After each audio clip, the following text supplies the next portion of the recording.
Hello, Congressman Erickson. Hello. Glad to see you. I remember you participated in several events devoted to the end of World War II. It always happened in May because the V-Day in Europe is May 8th. And this year it's the 80th anniversary of the end of World War II. It's been many years. I represent American Eastern European Council that works with the Russian-speaking community here, and we participated for many years, our organization helping Russian-speaking veterans in their work, in their participation in the events.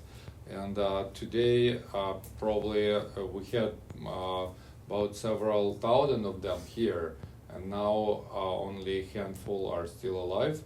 So this whole event related to World War II coming to kind of conclusion, and I would like to hear your thoughts about what you think about World War II.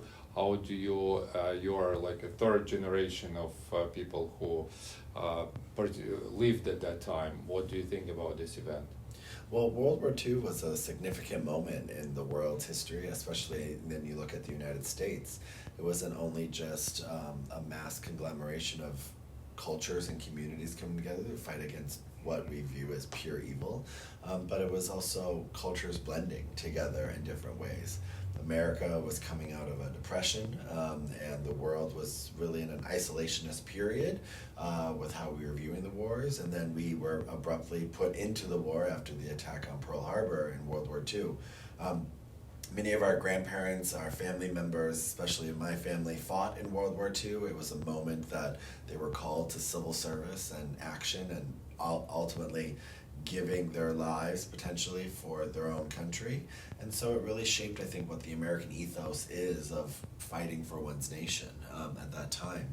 You know, here in West Hollywood, World War II has had a significant impact on our culture from not only our Russian-speaking community, but also individuals from all walks of life that lived here and live here in West Hollywood, and the annual commemorations that we've always done. World War II is something that we've always been taught never to forget, so we never have to happen again.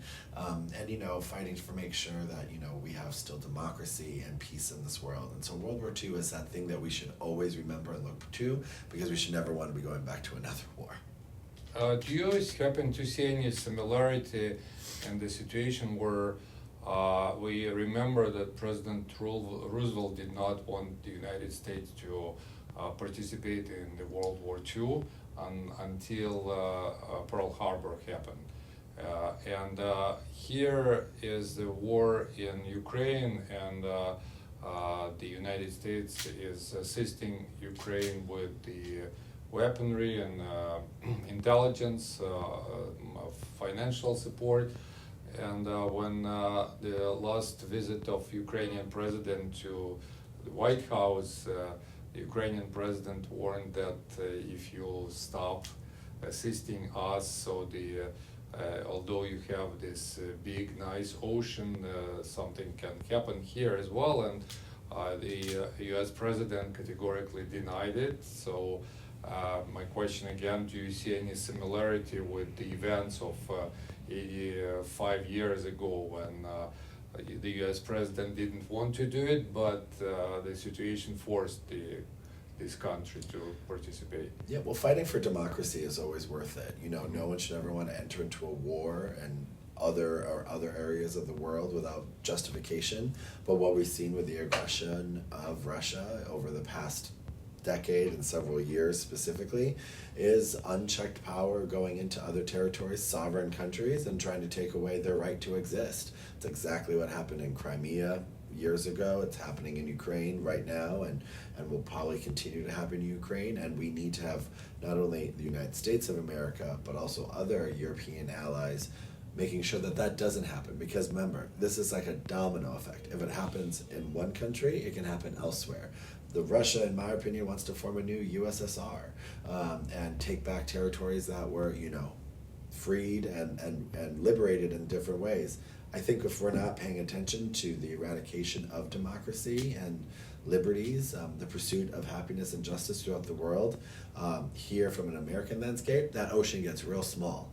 And I've never known a war monger or a totalitarian president to ever stop at their borders. They always want more because it's about that excellence in their country that they want to expand. And specifically here in America, I don't tolerate that, and I support the war in Ukraine because we need to make sure we're fighting for democracy. Unfortunately, we have a person in the White House right now that I think is more interested in Russia's best interests than the sovereign country of Ukraine, and that's really unfortunate. What do you think the American community, more specific, the Russian-speaking community, can do more to kind of work towards peace to prevent any event? Because I remember that all Russian-speaking veterans, they were promoting peace, and they were talking to students, to other community members, how horrible war is, and the World War II, it just took up to 70 million human lives. So what else needs to be done? Because after all this hard work for years, we came back to what happened 90 years ago. Yeah. Well, diplomacy is really important right now. We need to make sure that cooler heads prevail. Obviously, after World War II, the invention of nuclear arms still exists. And what I'm most worried about is cultures being torn apart even further than they are. Even here in the Russian-speaking community, the war in Ukraine is tearing communities and families and individuals apart. But what I do know to be true is that we all hopefully want to fight for democracy and and our own abilities to have our own liberties, right? And so if we're not doing that, I don't think we're remembering the past. And I think we cannot rewrite history without remembering why we fought World War II in the first place, and that was to make sure people, cultures, and communities weren't eradicated, especially when you look at our Jewish population and what was going on in Germany and the concentration camps and that sheer discussion that happened there, but also the same thing with Ukraine. The slaughter of innocent civilians as a result of one totalitarian dictator wanting to expand their territories is unacceptable. It's no different than what we saw before. And hopefully that doesn't continue. Hopefully we can get a ceasefire. Hopefully we can find a way to stop the senseless violence. But we cannot and must not ever stop at making sure we're defending democracy. So what do you want to wish for the Russian-speaking community?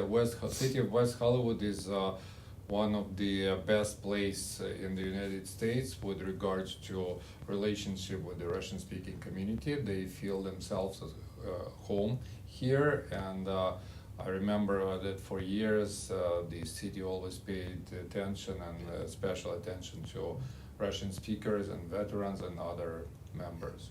Our Russian-speaking community is one of the best parts about this city. It is beautifully vibrant in every shape and form. We have our wonderful Mishka Festival, to our Russian-speaking advisory board, to a number of events that our community puts together, not just for the Russian-speaking community that live in West Hollywood, but for the larger LA region, for those reasons that you just say.